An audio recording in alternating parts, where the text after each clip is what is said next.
It's Peak International Field Climb presented by Gran Turismo. The weather is just so gorgeous down here, getting better and better. It is a picture-perfect day, and it looks like it at the top of the mountain as well, so I'm hoping it stays that way for these competitors. Leaving your climbing that one up there.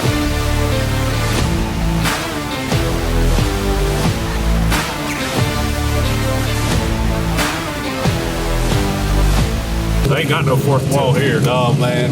We're breaking down the walls like you did today, man. Man, that's nice. You got that Ronin stable step. That's nice, dude. Look at that. He says, Did you see that? Are you Wow. Detective? Are you Detective John Gimble right here, man? Look at this guy. Super stable. Yeah. Woo! Nice. Oh, Just- Preston's here, Chess. Oh, The gang's look all at here. this. Don't hide. It's too late, dude. We already found you. Just dudes being guys.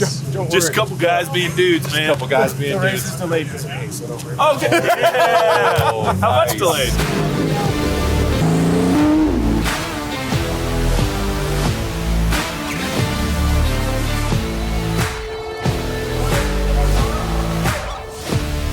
It's real important on race day to have your lucky underwear.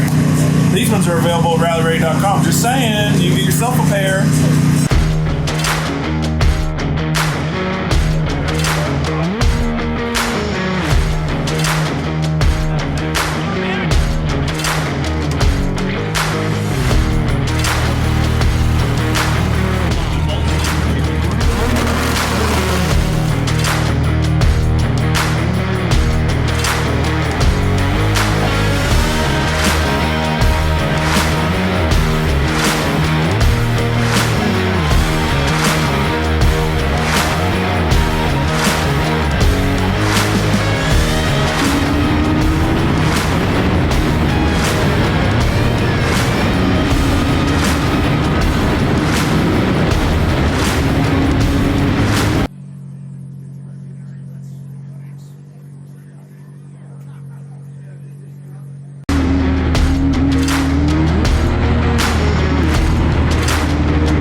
Dude, that's all. Yeah, the run started out strong. Bottom section was faster than qualifying. Car felt quick, felt super comfortable. I have to remember how to drive without using too much left foot brake. And unfortunately, coming through the middle section, I started feeling a little bit of fade in the front tires, which then devolved into total brake fade coming out of Devil's Playground up into the top section, and the pedal went straight to the floor.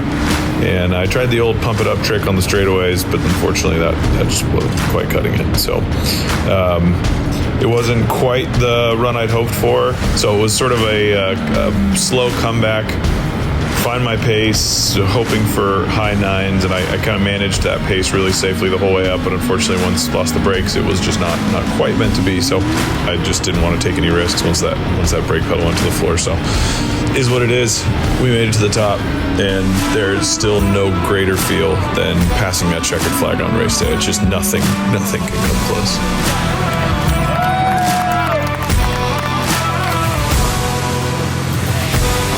Well, that's a wrap. 4 cars from our squad up. My Sierra, Lucy's Sierra, Cole's Diesel GTR, and Leah in the Hoona Pegasus. All 4 cars made it to the top. All 4 cars made it back down. Lucy needed a slight tow, but that was just because she ran the battery flat. It was an incredible week, not just from our team keeping the Sierra Alpha running and ready for its murderous duties going up the mountain today, but the Diesel team with Riff Raff and Life and that whole squad was battling issues. And to me, that's what racing is about. That's what Pikes Peak is about. Is you come here knowing that the thing that you've developed might not quite be ready for the job that you've asked it to do, and you go, I don't know, we got a week of 1 a.m., 2 a.m. mornings to figure it out. And then we all got to sit there, all the drivers together, and watch Leah's run in the Hoona Pegasus, and it was just one of the most emotional experiences I've ever had. I mean, Cole and I were just like in sobs watching Lucy come across the line, and then with Leah, it was all of us. It was a pretty emotional day. As far as my own run, it was fine. Everything went great. The bottom section was awesome. I was like, okay, the car's on. Middle section, it was okay. Was starting to push a little bit in the front, and the tires were starting to kind of fade on me. And then we hit the top section and I just completely boiled the brakes, and I had no brakes from Devils all the way to the summit. I tend to be really hard on brakes, and it's just been a long time since I've spent any time on a grippy surface. You know, I got a lot of adjusting to do to get comfortable again back here at the peak after a long hiatus. But I mean, the car is green, just like my whole outfit. The tires are black and round. The stickers still didn't fall off. The steering wheel steers. And the brake pedal came back on the way down, so I didn't die. And I brought donuts for everybody. And everybody had them except this guy. Because he was like, no, I'm having mango strips. I did have them. You did have some? Yeah, that's how we do that. That's it. The Hoona Pegasus is getting loaded up. Still running. An amazing day there. It's Pikes Peak. I can tell stories of drama forever. But everybody's happy, and we're all healthy, and we're gonna go eat tacos now.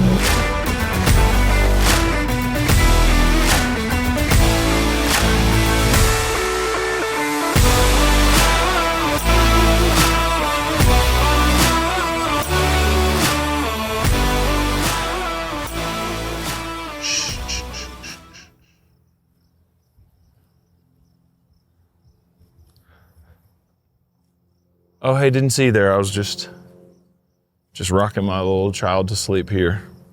It's been a busy week for this one.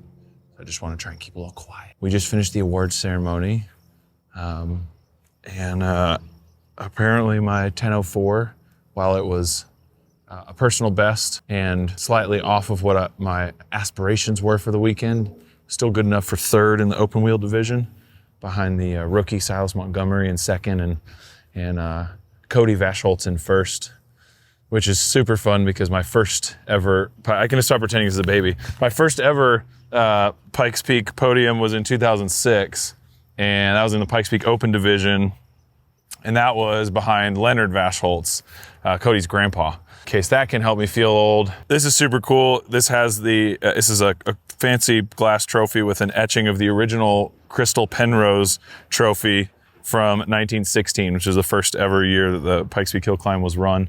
You know, it's like a trophy's a trophy, who the hell cares? But there's something special about the symbolic nature of all the effort that you put into something. And for all the effort that I've put into the hill climb over the past 20 years, this was the easiest week ever we've had up here. And it was the easiest because we had the best team of people working on the car, because Sierra has worked for the better part of a decade developing an absolutely unbelievably exceptional car that we were fortunate enough to just hop into and for me to just figure out. And I mean, the weak link all week was me. And I'm proud of my driving, and I'm proud of my ability to get up the mountain in 10 minutes.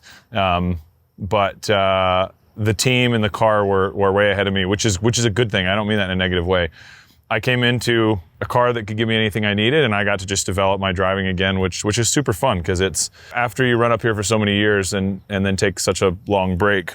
It's cool to come back, feel like kind of a rookie again, relearning a lot of this stuff, and simultaneously an old hat, and have all these things that feel so familiar. So it was just a really, really special week, really special experience getting to be back up here, getting to see, you know, Marla, one of my favorite people on earth, Melissa, the new executive director of the Hill Climb, who's another really dear friend who I'm thrilled to see her in the organization. Both Dave and Derek Jordan at the start and finish line, family legacy of running the flags at Pikes Peak. And then, I mean, obviously all the competitors, from everybody from Sterling and I had a really sweet conversation this week, and she told me, he's like, you know, my first year up here was crewing with you in 2009, and it feels really awesome to know that Sterling is as much a part of the legacy of this hill climb now as anybody, because nobody brings the heart that Sterling brings, and so it's cool to realize how much of a role our little team's gotten to play in that over the past couple decades. And we matched Rod Millen's best time, or damn near, with a 1004 that he set back in '94. It's wild to think that he did that when the whole course was dirt. So I don't think we can officially say we matched it, but there's a lot more in the car. There's a lot more in the team. And I guess now I just got to take a nap and then decide if we want one bigger one of these next year. They make them in 2 other sizes. Actually 3. They have a King of Mountain one that's that big, but I don't think I got a cool enough accent for that. So I don't know. We'll see. Time for a nap.